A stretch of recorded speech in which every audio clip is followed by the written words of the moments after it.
à Moscou ou en RDA. Mais moi, j'ai une histoire incroyable. On joue avec les espoirs un jour avant que Léa joue. D'accord? Donc, on part ensemble. Voilà. On va un peu plus loin que là où jouaient les A et on fait notre match. Donc là, on est en RDA.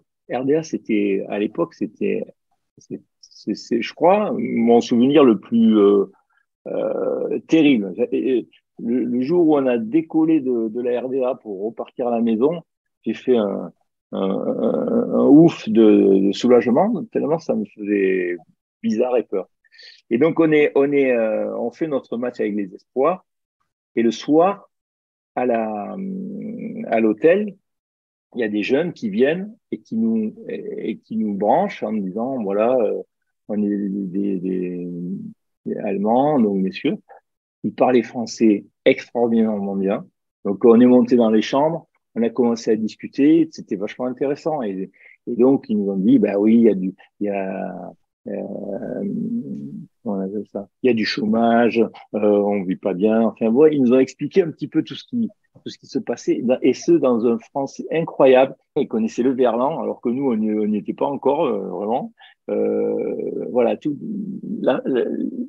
la langue française à la perfection, à tel point que moi, j'étais à côté de la fenêtre et, euh, et j'ai attrapé le gars en me disant c'est quoi ça? C'était le gond de la porte et ça, il a pas su le dire. Voilà, c'est pour dire à quel niveau Ouais. de langage ils avaient sans jamais être sortis du territoire. Et puis, Voilà. Et donc, ces gars-là, c'était des étudiants et ils n'avaient pas le droit de prendre contact avec nous. Donc, bon, ils se cachaient pour repartir.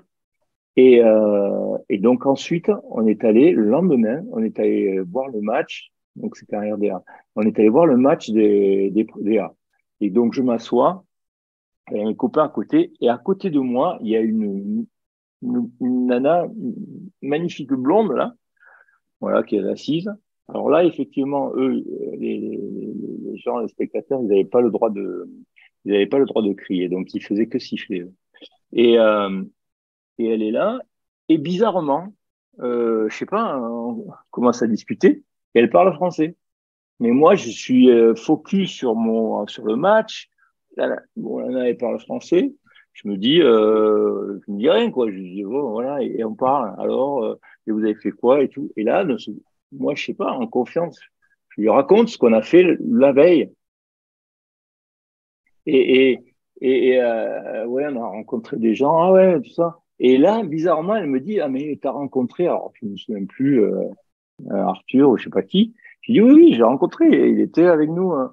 Et, et là, d'un seul coup, j'ai compris qui c'était. En réalité, c'était quelqu'un qui était venu là, pas par hasard. Et donc, à partir de ce moment-là, je me suis figé, j'ai regardé le match, je voulais plus lui parler.